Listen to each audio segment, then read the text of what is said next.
We are living in unprecedented times. It's hard for me not to think negatively. Maybe at other times I would be positive. Maybe from other angles I would be positive. But it's difficult. Yeah, it's difficult for me to be positive when, the trend in the last 15 years has just been down culturally. In every way, marriage has gone down, promiscuity, immorality has gone up, money has become more of a device of entrapment for greed and people's wanton lusts, various lusts, the cosmos or the world, the satanic world, has become more and more consolidated, has become more and more opulent in different ways, in various ways. I just see a massive downward trend away from any kind of semblance of normal, moral, traditional values, away from family values, away from, particularly Christian values. And I see a trajectory that is going towards dissolution and destruction, really. Unfortunately. And, to live in this era is pretty unprecedented, man. And I only see one positive out of all of that. And that one positive is get in the ark. Get in the ark. What did Noah do in the times of the flood? He got in the ark with only a small amount of people, right? Everybody else was, out there, part of that dissolution, part of that downward culture. And what did Noah do? He built the ark. He obeyed God. He had a pious fear of what was coming. Pious fear of God, but also a fear of what was coming. He for however, I haven't read that particular passage in a while, but however he found out, God told him, or I forget, I think maybe God told him, but yeah, I think God told him, but he knew it was coming, and so do we. Those who read the Bible know what's coming. Those who are paying attention to this downward trend know what's coming. I wouldn't sit here and try to preach to anybody or try to encourage or motivate people to go to God. It's just like, no, this is just a fact. This is just like, this is coming. It's going down, and it's, part of me is sad because I had hopes and dreams. I had, I wanted to get married. I wanted to find that love that I've always wanted my whole life. I've always wanted to travel or see, take photography and do these, there's things that I wanted as a human being, right? We're human beings, we want things, and we can't deny that, we're not these spiritual entities that are floating around holy. We're not angels. We're human beings. We have desires. We have, and we're fallen, right? We're fallen. We're tainted in our lusts and our flesh. We're tainted, But what does Paul say? He says, looking away unto Jesus, right? Looking away unto Jesus, the author and perfecter of our faith, right? There's so much to look away from, and particularly, I guess it's unfortunate in a way to be young. In a way, it's unfortunate to be young because the young are filled with desires and things they want to do and hopes and dreams and plans and things like that. So it is a little unfortunate to live in this era when you're young because, those of us who've got eyes who can see, those of us who are in the red pill and see the decline, because many people are in a stupor. And even the Bible talks about this, how people are in a stupor, meaning they're just blinded by the present age. They're blinded by the stupefying effects of the world. I forget where it talks about that in the Bible, but there's a stupefying effect of this world, meaning it makes people numb, it makes people blind to what's really going on. And to some extent, when you're young, you're blind anyways, because young people just have a tendency to not being able to see past their nose, being impulsive. It's rare to find a young person who's wise, or a young person who's got foresight, or a young person who can see. Particularly if you don't read the Bible, particularly if you're not Christian, because there's a lot of prophecies in the Bible that talk about the end times. There's a lot of very real, practical, speaking on how this is all going to end. But it's hard when you're young, because particularly when you can see it happen before you. I remember 15 years ago when I was younger, things were different because you didn't just see the horribleness, you didn't see the decay of society yet. We didn't see it yet. Now, maybe you could argue that, well, we didn't have, the videos weren't up as much, but I remember just being shocked when I would see certain things, like a mass tragic event or something. I would be just so shocked, or I would see certain video where brutality would happen, or somebody would, whatever, right? But now it's like an everyday occurrence. Now it's like this is happening all the time. This is just it's like bing, bing, bing, bing, bing, bing, bing. These things are popping up and they're happening, and you're just like, wow, is it going to slow down? Is it going to stop? And not only that, you see the culture dwindling.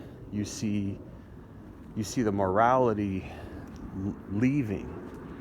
You see the worship of, from a red pill perspective, what we talk about when it comes to female nature and females in society, and how modern women,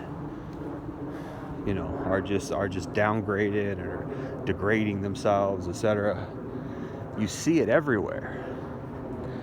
And, turning themselves into idols, turning themselves into sexual deities to be worshipped for random men online, or whatever. All the things we talk about, the thirst traps, the selling themselves, literally selling themselves, selling their bodies, selling pictures of themselves, whatever, right? It's a cultural decay. It's a social, societal decay, and it's lack of parenting, lack of a family unit, lack of morals. They don't care anymore. What matters? Money. What matters? That idolatry, right? It's really messed up, to see it. It really just saddens me. It saddens my heart. It's a catch-22 being a Christian, because you're a human first and foremost. You're a human, and as humans, we all kind of want the same thing, right? We all kind of want the same thing. We want peace, happiness, security, a nice place to live, recreation, things to go do, family. We want our family to be safe and protected and in good spirits together, but that family bond, we want that. So there's basic things that we want as humans, right? But as a Christian, you there's this other side where, like, what does God want? And what is what is God's goal? What is the Bible's goal? What is the goal of the Bible? What's the trajectory? Where's the scope of the Bible going? And then you realize, well, he wants to end this age. He wants to end the usurpation of the earth. From that lens, and then you look at history from the lens of the earth being usurped, and you wonder, well, maybe it was always bad. Maybe there was just like a little pocket of time where America was a really good place to live. and it's just become decay, because humans are all about decay. And in history, it's all about death. It's all about negativity and things, right? Which is a different scope, because it's easy to say, oh, well, it's just decaying. It's all going down, and it is, and it's obvious. But then if you look at it from the different scope, where, like, maybe it's always been like that. We just had a good run for a little while in America, to where we have something to compare it to. From that angle, you realize it makes sense that God wants to end it. It makes sense that the earth, needs Christ to return. That the Bible talks about the prophesying of Christ's second coming is good. Because there's always been death. There's always been oppression. There's always been slavery in its different forms: physical, mental, psychological, emotional slavery. Oppression in its different forms: physical, mental, psychological, financial, right? Oppression has always existed because people are evil, because they got Satan in them. And I'm not saying everyone's evil. I'm saying that, well, in a way, I am saying everyone has the potential to be evil, because we have this duality within our being. But if you the original sin is that Satan got into mankind through the eating of the tree of knowledge, right? Most people know what that means, that basic picture, right? Which is real, and that's how it happened, and it is true. But there's also people who are really given over to evil. There's the systematic matrix, if you will. The matrix. We're stuck in this matrix. We really are. And it's a matrix of slavery. It's just that what fools a lot of people is this little bit of leeway. It's like you have a leash that has given you a certain reach that you kind of don't realize you're on a leash. At least you don't look at it as if it's a leash. You look at it as if it's, why I'm limited, I've got limitations, and then it always comes back to financial, right? That's one way to look at it, is like, I've got a limitation. Another way to look at it is you're on a leash, right? What's stopping you from doing everything you want to do? Money. So what does that mean? It means you're enslaved to money, or you're being oppressed by your lack of financial resources, right? Some people just say, well, I just need to make more money then. What you don't realize is that that's a form of slavery, right? When you need money to be happy, you're enslaved to money, or you're being oppressed to money. Oppressed by money. One way or the other, it's a form of slavery, it's a form of oppression. Just depends on how you look at it. If you think about it for a second, and you look at it from a certain angle, you realize, oh, well, that's what the matrix is. There's this thing called money, and we can't all have it because, oh, there's this system. The system is a free market, and the free market is the free market's what keeps the world running and the economy and blah blah blah. But then you realize, like, well, no, there's these people who Wall Street, there's these people, politicians, and they're taking our taxes, and we don't know where that money's really going. They're pocketing our taxes, they're getting filthy rich, and there's people who are oppressing us and siphoning our money. Do we just go get them? Or no, it's not them who's, yes, it's them who's doing it, but there's somebody behind them. Satan, right? There's somebody, there's an evil power behind Wall Street. There's an evil power behind the economy, behind the corrupt government. People always think, oh, let's just take care of it. Let's just attack the government. Let's just figure out how to beat the government. Like, no, there's Satan behind it. You will never beat that. It's not supposed to be beat until Christ comes back. That's when it's beat. But it's beat by doing away with the whole system.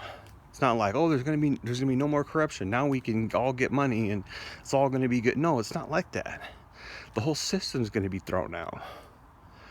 The whole dollar and all that's gonna be gone. All this material stuff, all this, it's all gonna be gone, and it's gonna be better, right? I don't know exactly how it's gonna be. But it's not going to be like this. It's not going to be, oh, I'm going to go on vacation and enjoy margaritas. No, it's going to be something different.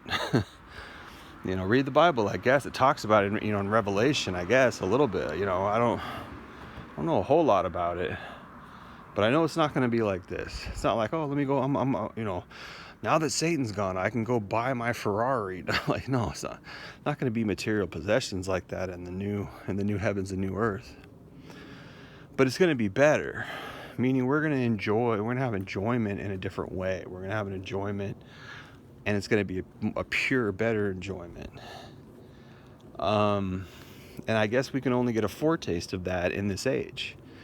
In this age, we can only get a glimpse of that, in church, enjoying God, praising God, things like that. You get a glimpse. You get a foretaste, is what they call it, foretaste.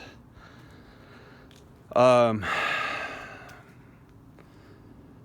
it's really, really interesting, really deep, really sad in a way, right? It's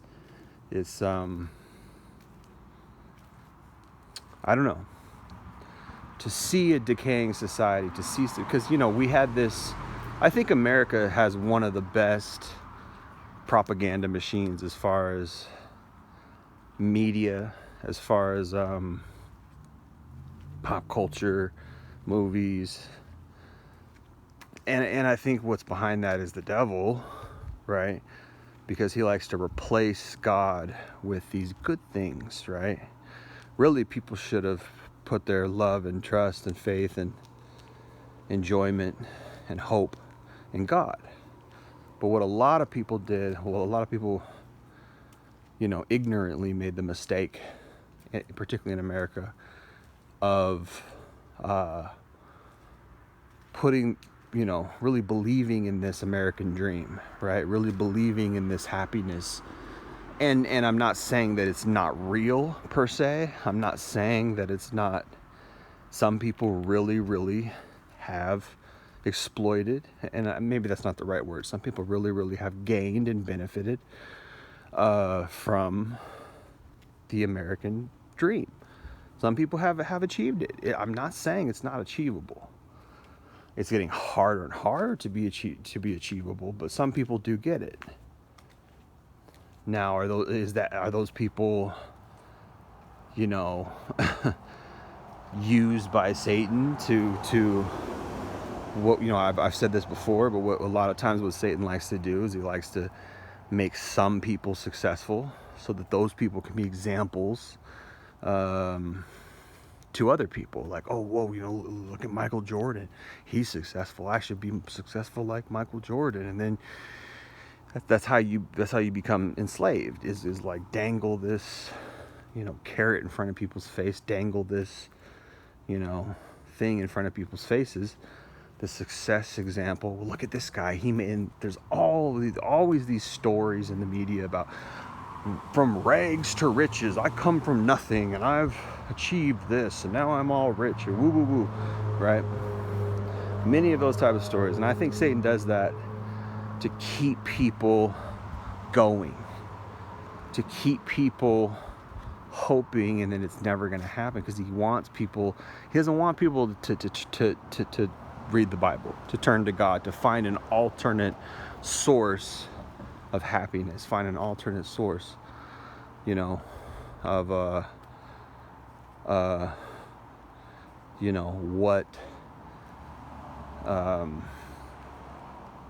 what life is all about, right? He doesn't want that alternate source. He wants to keep people enslaved, wants to keep people in that matrix,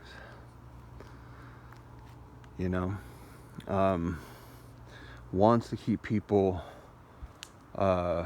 grinding. The world, they always talk about this term grinding. Oh, I'm out here grinding. I'm grinding. You're a slave. Yes, you are grinding at the mill. You are grinding away at your slave post, because you want to make that first million, and then you can invest in it. And maybe it would work for some people. Maybe you can make 10 million. People don't like to hear about the negative. People don't like, for me to come out here and say, well, it's not going to happen, or probably not, or maybe you can eke out a good life, a decent life, and whatever. It's like, I'm not here to put anybody down or dash anybody's dreams, but most people are enslaved. They're enslaved to their occupation. They're enslaved to their want. What's funny is, we think that it's freedom. We call it financial freedom. That's what we think. But the more money you have, or the more money you want, I should say, the more you're enslaved. It's marketed as a good thing. It's marketed as a good thing to, dream big. And what do most people dream for? They dream for money, so that they can do things, so they can have the material possessions that they want, because they want happiness, and they think that they're going to find it in these things. Once I get my mansion, once I get my cars, once I get my house, once I get this land that I want. We all want something, and this is really how the matrix gets people. And listen, there are some people, we'll even say many people, who get that piece of land, or get those cars, or get that mansion, right? But what did you have to sell to get there? Did you sell your soul? Did you, are you sure? You sacrifice your time, sacrifice your health, you sacrifice your sanity, you sacrifice who you used to be, friendships, relationships, whatever. You sacrifice everything for your goal, because they call it sacrifice. But they look at it from a positive perspective. Is it always positive to sacrifice everything? Is it? I don't know. Is what you want more than everything that you sacrifice? I don't know. I spent a lot of years wanting things that never materialized, and I realized that was a waste of time to dream big, for me at least. Maybe for some it's not, I don't know, but I feel like a lot of people really sacrifice their personality, sacrifice who they are, right? At the end of the day, it's all coming down. And again, what I see in my heart of hearts, with my perspective, my point of view, it's coming down faster than people realize. You look at the days of Noah, you look at the time that he lived in. People were, on the one hand, you could say they were giving in marriage. You could say that they were eating, drinking, and being merry, right? Maybe they were prosperous. Maybe they seemed prosperous. But you look at it from another angle, and society was very corrupt. I think it says that there was lots of murder, there was lots of licentiousness, similar to Sodom and Gomorrah. Are we not living in that age right now?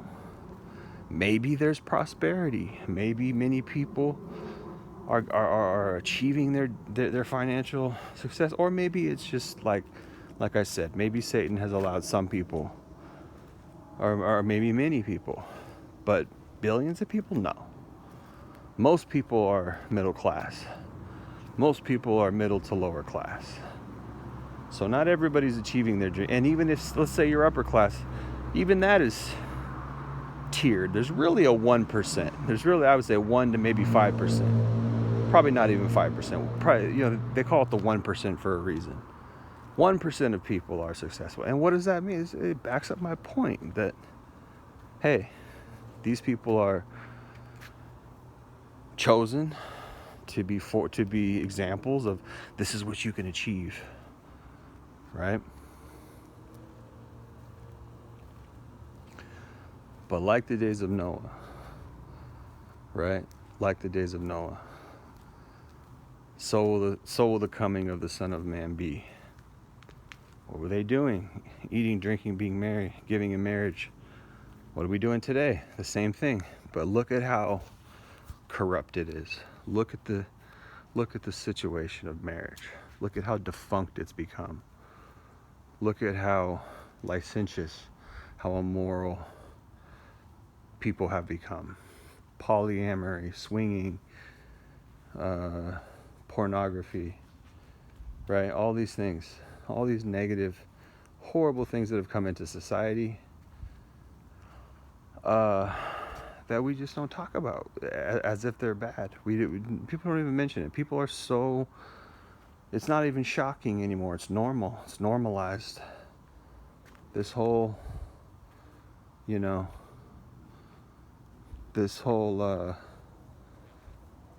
alphabet crew thing, normalized, right?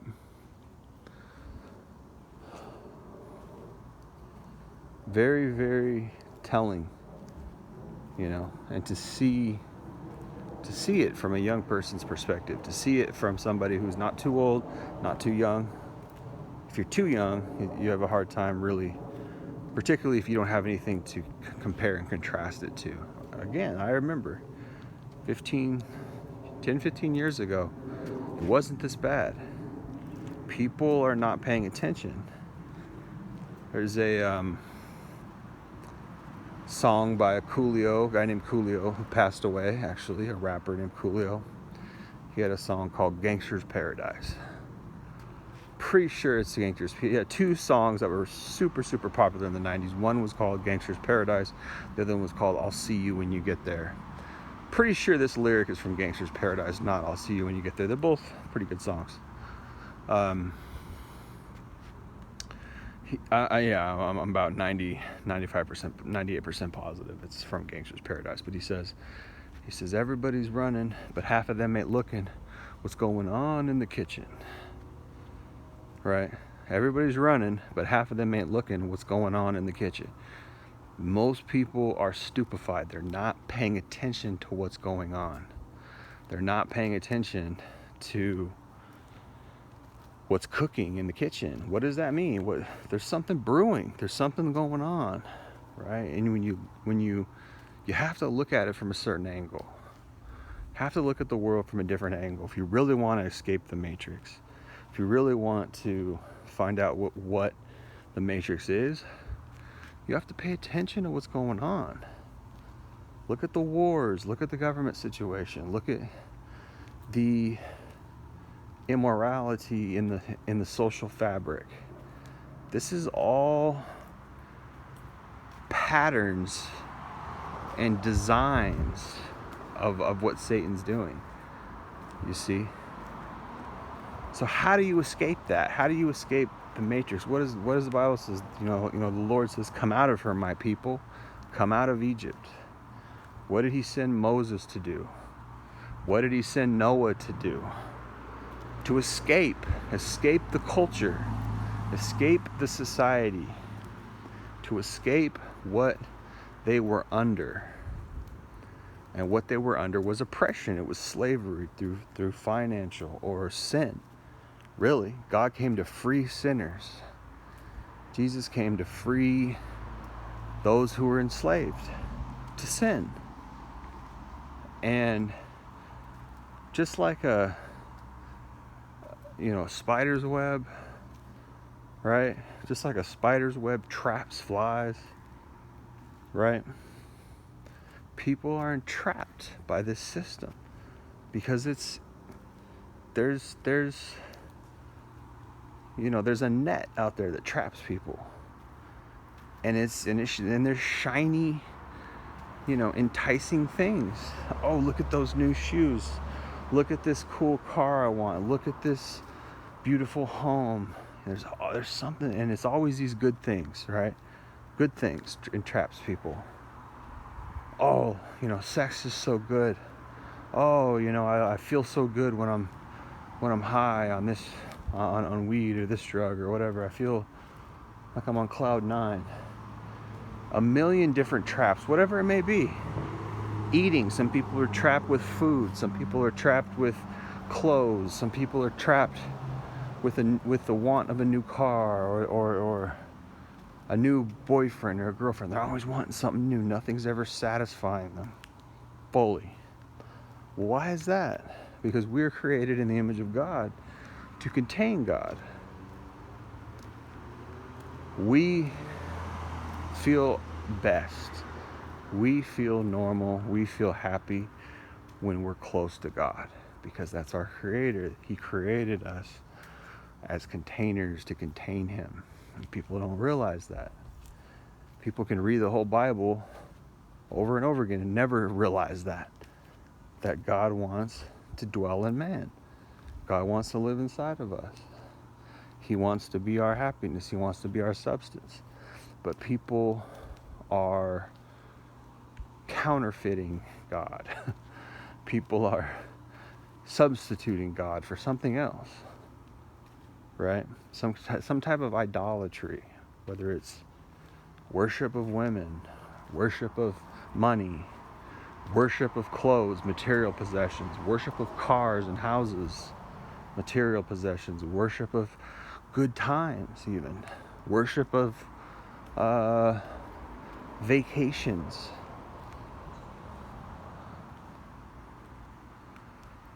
All these things are substitutes.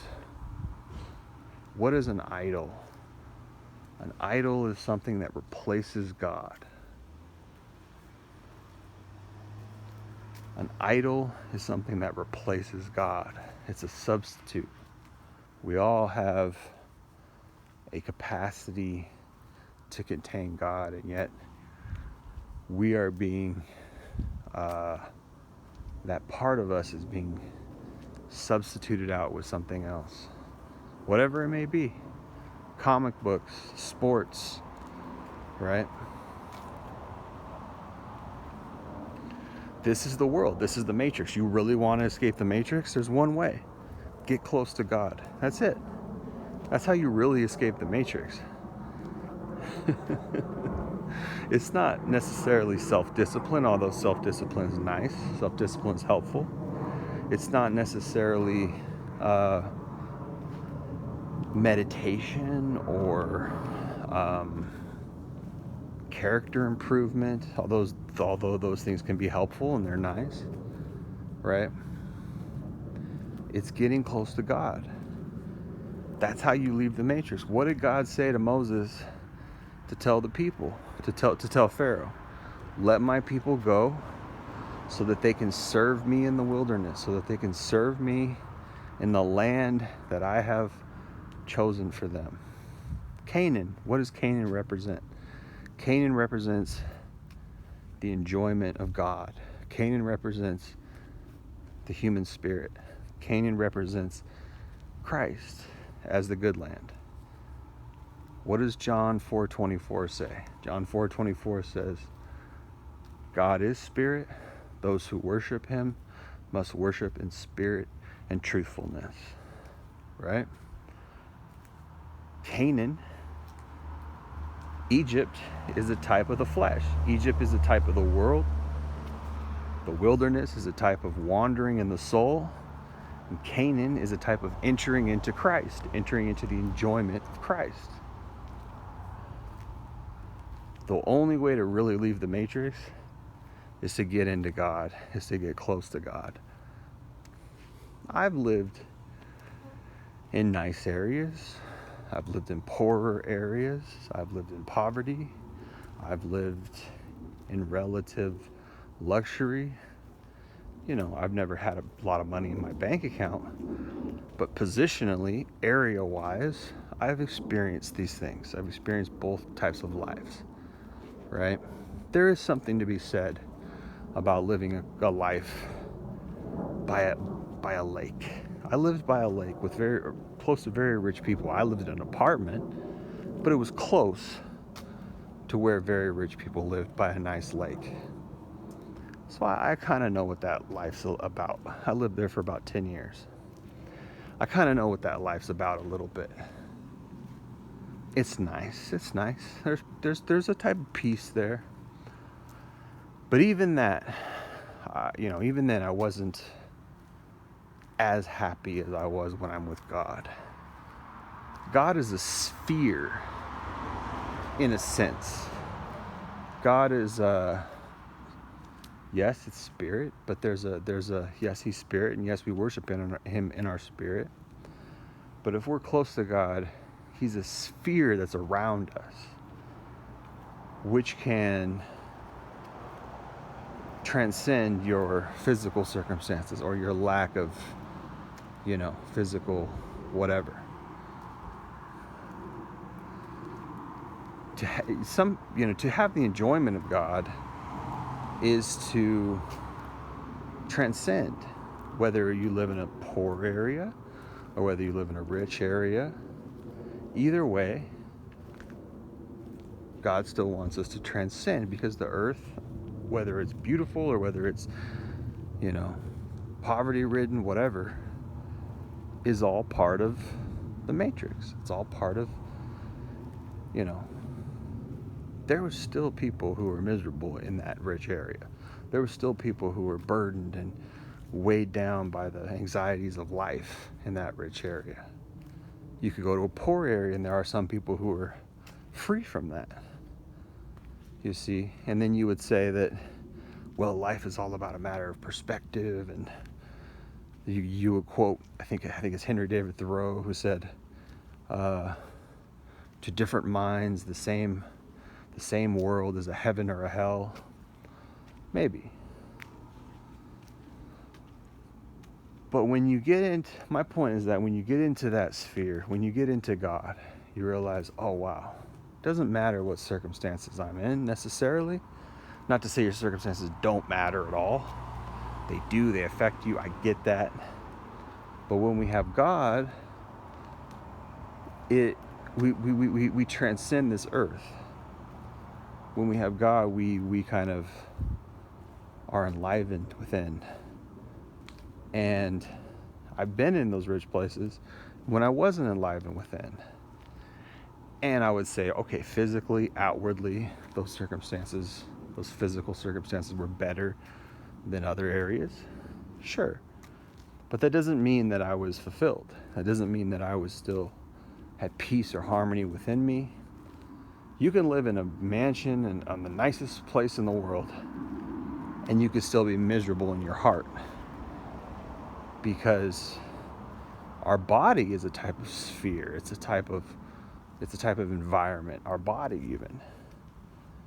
And it can be occupied with, poverty type thinking, poverty type emotions, painful type thinking, painful emotions, even if we're outwardly in a wonderful situation. And this is where some people sort of learn secrets and it's a secret to learn that, as long as I'm happy on the inside, then everything will be okay. As long as long as I have the right kind of attitude, as long as I face the day with the right kind of attitude, then everything will be okay, and I'll be happy. And some people can, to some extent, manipulate that.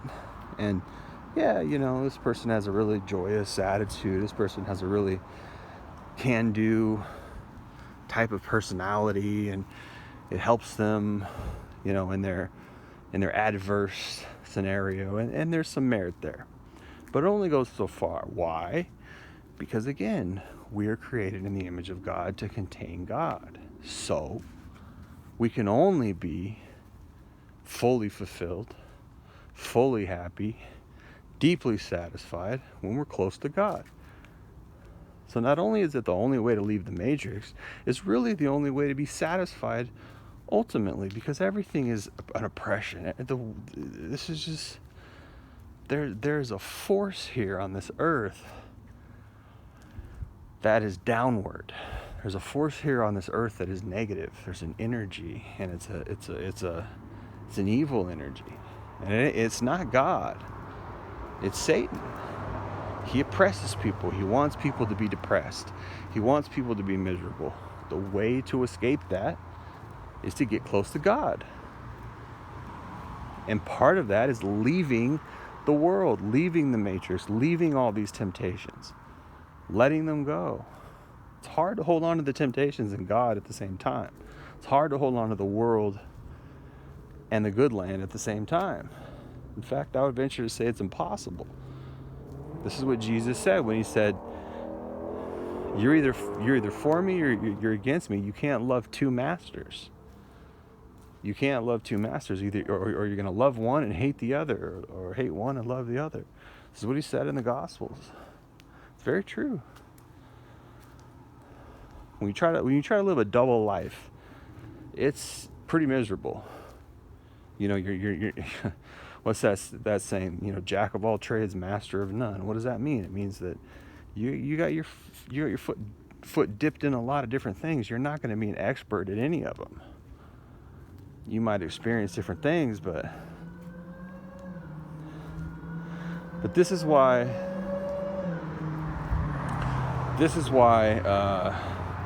God wants us to come out of Egypt, to come out of the world. This is why God wants us to get close to him, because only when we're like really fully, as much as we can be, close to him,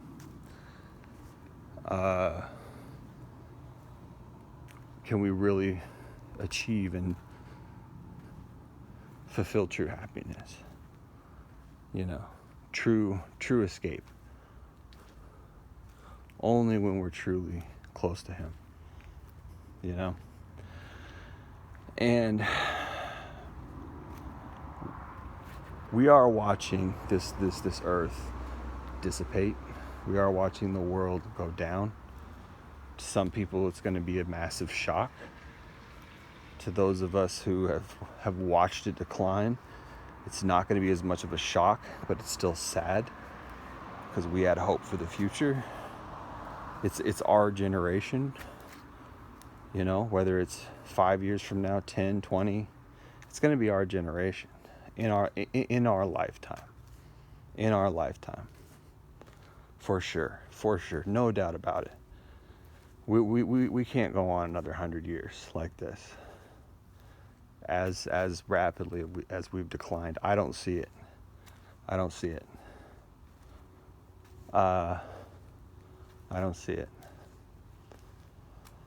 So get prepared. I would say get prepared. What did Noah do? He was busy building the ark. He was occupied with God's things. He believed God. God said, there's a flood coming. I'm going to end this. And Noah said, okay. He believed God. What do we have today? We've got a flood coming. What's that flood? It's the end of the age. Christ is coming back. I'm not saying, we can't be happy. I'm not saying that God doesn't have nice things for us. in the future. I'm not saying that. In this life. I'm not saying that. I'm not saying that you got to suffer piously and you know,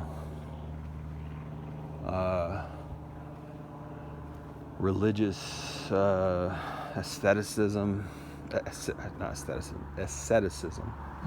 right? I'm not saying you have to, deny yourself nice things per se, or enjoy, certain types of enjoyment. But if our only goal is selfish enjoyment, if our only goal is this worldly type of accomplishments, these worldly pursuits, which is all what's amassed on the self-motivation front, the self, building up your future self, building up your future finances, all this stuff, right? If we're just consumed with that, what does it say? He says, either those who love me deny themselves. You can't be my disciple if you don't hate your soul life. He who loses his soul shall find it. He who finds his soul shall lose it. What does that mean? Stop being selfish. Stop me. It's hard to do. It's hard to do to deny yourself. What it requires is a looking away into Jesus, looking away from your current circumstances, looking away from your dreams and goals. Forget all that. It just makes you miserable. You're just consumed by it. Just go enjoy something. Go for a walk. Go, be simple. Be simple. Be simple when you're talk to God. Tell him your story. Tell him how you feel. Tell him you're frustrated. Tell him you're sad and lonely. Tell him you're heartbroken. Tell him. He loves you. He loves us, right? Tell him. Tell him you feel stuck in this, whatever it is we're under, Tell him you want him to come back. Tell him that you want, you want a change on this earth. Tell him. He hears us. He knows our deepest needs before we even know it. He knows our fears. He knows our desires. He knows our sadness. He knows all this. And he knows what we need. Like a good father or like a good older brother, you could say. They know what you need. They know what's going to make you happy. They know what's going to, bring out your joy. And they can make that happen. But ultimately, what does God's need? What does God want? He wants our cooperation. He wants us to build the ark. Why did he tell Noah to build the ark? Because he wanted an ark built, because he was going to do something. He wanted to preserve the human race through Noah, through Noah's seed, right? He wanted to preserve the human race because he loves us. And what does he want to do now? He wants to end the usurpation, the evil occupation of the enemy on the earth. And he wants to preserve humanity for the next age, for our enjoyment, for his enjoyment, and for his kingdom, to build up his kingdom. And how's he going to do this? Through the believers. Through those who cooperate with him by building the metaphorical ark, which is the church, which is God's kingdom on earth today. The practical reality of the ark.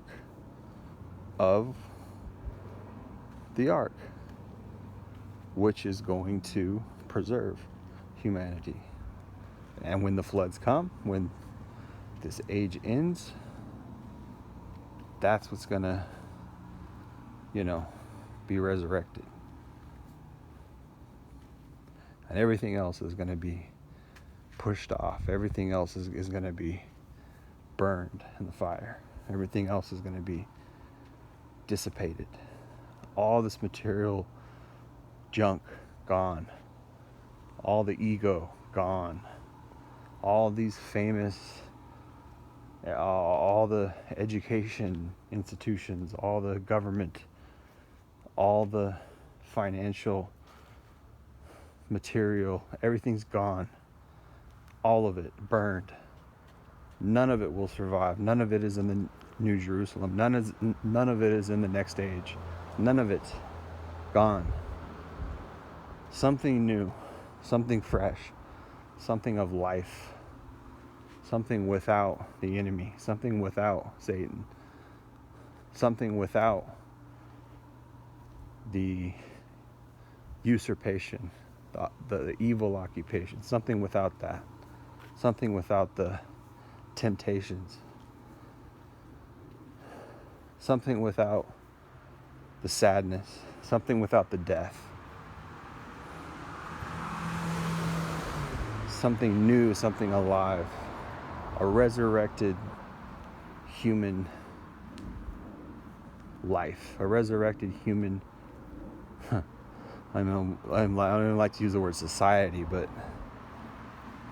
a resurrected humanity as a whole, to serve God, to love God, to really enjoy God, to really live how we're supposed to live. Something glorious, something that I don't even know. I can't even describe or define necessarily. Too great, too great. But that's the goal. We see the downward trend, and we see the goal, and we see the way to escape it by really leaving Egypt, really leaving the matrix to serve God. I'm going to end it there, guys. Appreciate you listening. It's been Jay Lee, Northwest Podcast. Peace.